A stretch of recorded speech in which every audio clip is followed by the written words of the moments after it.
سلام، بیا مو هم وخت په خیر. د اکسل پروګرام نه هم درس ته په خیر راغلی. په نننۍ موضوع کې د انزرټ، ډیلیټ او فارمټ په دریو موضوعګانو باندې خبرې کوو. راځم اول انزرټ برخې ته. د انزرټ نه کله چې په دې بټن کلیک کوئ څو اپشنونه لرو. په دې کې تاسو کولی شئ یو سل، یو رو، کالم او یا مکمل یو شیټ اضافه کوئ. او د ډیلیټ په مرسته یې بیا بیرته هماغه رو، سل، کالم او مکمل یو شیټ کولی شئ ډیلیټ کړئ. په دې لیست کې زه آی ډي، نوم، ولایت او پروګرام عمر دا لرم. د مثال په ډول په دغه لیست کې د لیست نه وروسته تاته د یو کالم ضرورت کېږي چې ته باید یو نوی کالم جوړ کړي. کالم تاسو پیژنئ، هغه سلونه چې په عمودي شکل پراته دي دې ته مکمل مونږ کالم وایو، او هغه چې په افقي شکل پراته دي دې ته مونږ رو وایو. او یوې خانې ته هره خانه چې کلیک کوو دې ته مونږ سل وایو په ټیبل کې، چې دا موضوع مخکې مونږ تشریح کړې وه. اوس که چیرې ضرورت کېږي تاسو دلته یو کالم اضافه کړئ، یو رو اضافه کړئ، یو سل اضافه کړئ، نو دا به د انزرټ په مرسته دا کار کوئ. که یو سل اضافه کوئ، د مثال په ډول دغه د احمد په خانه کې دغه ځای کې زه غواړم چې یو بله خانه اضافه کړم، نو تاسو به راځئ انزرټ ته، په انزرټ کې په سل باندې کلیک کوئ.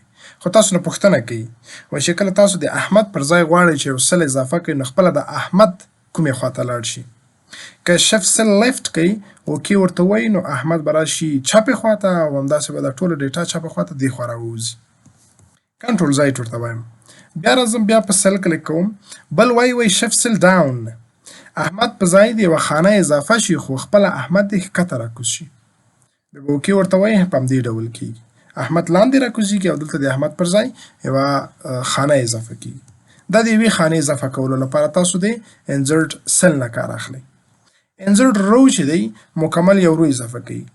د مثال په ډول دغه احمد چې کوم ما اضافه کړی اول نمبر دی، نو محمود وایي چې زما نوم باید په اوله کې راغلی وي، یا موږ نه غلطي شوې ده، نو محمود باید په اول سر کې موږ ذکر کړو. داسې نه کېږي دا ټول موږ پاک کړو یا دا ټول ښکته راکوز کړو، بیا وروسته دلته یو ځای خالي پرېږدو تر څو محمود ولیکو. نه، په احمد به تاسو همدلته کلیک وکړئ، ور به شئ انزرټ ته، په رو باندې به کلیک وکړئ. اتومات ډول د احمد نه پورته تاسو ته یو رو اضافه کېږي. دا چې دلته پورته رو ته موږ ډیزاین ورکړی دی، نو ځکه دا هم ډیزاین اخلي. بیا کولی شئ تاسو د ډیزاین پاک هم کړئ، دې کې کومه خبره نشته. خو په هر کس باندې چې کلیک کوئ، کله چې تاسو انزرټ رو ورته وایي، د هغه نه پورته هغه رو اضافه کېږي. یا محمود دی، زه باید دا دوهم کس ولیکم، نو چې کله دلته کلیک کوم اتومات ماته یو رو اضافه کېږي. کولی شم دلته زه محمود مکمل ولیکمه په دې شکل. کوم ولایت دی، کوم موضوعات دي، دلته ټول ذکر کړم. خو که چیرې غوښتل مو چې بیا یو کالم اضافه کړئ، مکمل یو ستون اضافه کړئ، د دې لپاره بیا تاسو څه کار کوئ؟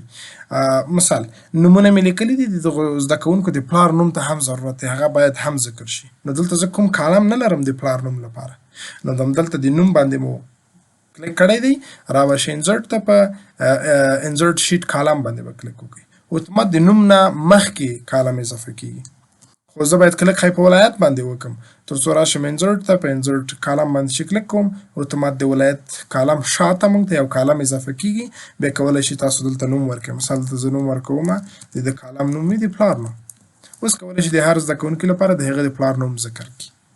دا په دې شکل شو. دا د کالمو د رو اضافه او د سل اضافه شو. لاندې چې راشئ موږ شیټ لرو، شیټ یو شیټ لرو، زه غواړم یو بل شیټ اضافه کړم. اسانه لار دا ده چې تاسو په دې مثبت باندې کلیک کوئ، بل شیټ اضافه کړئ. لکه دلته چې ګورئ دویم شیټ شو، بیا کلیک کوم دریم شیټ شو. خو همدغه کار تاسو له دې برخې نه هم کولی شئ. انزرټ ته راشئ، په انزرټ شیټ باندې کلیک وکړئ، اتومات ماته شیټ اضافه کېږي څلورم شیټ. بیا راځم زه د انزرټ برخې ته، په شیټ باندې کلیک کوم، ماته اضافه کېږي پنځم شیټ. یعنې دا یې هم یوه لاره ده چې تاسو کولی شئ د انزرټ او شیټ له برخې نه یو شیټ اضافه کړئ. اوس راځو دې ته چې همدغه کالم رو چې موږ اضافه کړی و، دا بیرته ډیلیټ کړو. د انزرټ په مرسته خو مو سره یو اضافه کړله، خو د ډیلیټ په مرسته بیا کولی شئ دا څنګه کوئ، تاسو بیرته یې له منځه یوسئ. د احمد پر ځای زه راځم اول یو سل اضافه کوم چې وخت ما ویلی، او معلومات یې ورته وایم چې لاندې راکوز شي. دا د احمد پر ځای یو سل اضافه شو، همدغه غواړم بیرته ډیلیټ کړم.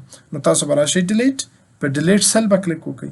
بیا پوښتنه کوي که چیرې دغه سل زه ډیلیټ کړم، نو د دې په ځای څه شی راشي، له کومې خوا معلومات راشي؟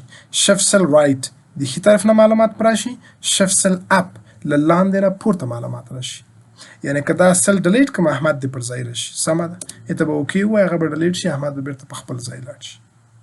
دلته چې یو رو مونږ خالي لرو د کس ته ضرورت نشو اوله مې اضافه که اوس ضرورت نه دی غواړم بیرته یې ډیلیټ کړم کلیک به پرې وکئ وربشئ ډیلیټ برخې ته او ورته ووایئ ډیلیټ شیټ روز مکمل ډیلیټېږي او د پلار نوم چې کوم کالم ما اضافه کړی دې ته ضرورت نشته اوس نه دی پکار دا څنګه ډیلیټ کړم بیا به راشئ ډیلیټ ته په څه شي به کلیک وکئ ډیلیټ شیټ کالم باندې مکمل هغه کالم به ډیلیټ شي او که تاسو غوښتل چې د شیټونه ډیلیټ کړئ لکه دویم شیټ دریم شیټ چې مالته اضافه کړي دي نو دا به په هر شیټ باندې کلیک کوئ را به شي تاسو ډیلیټ شیټ ته تاسو به شیټونه د همدې برخې نه ډیلیټ کړي په هر شیټ کلیک را به شي د ډیلیټ برخې ته او له دې نه به دا شیټونه تاسو منظم ډیلیټ کړئ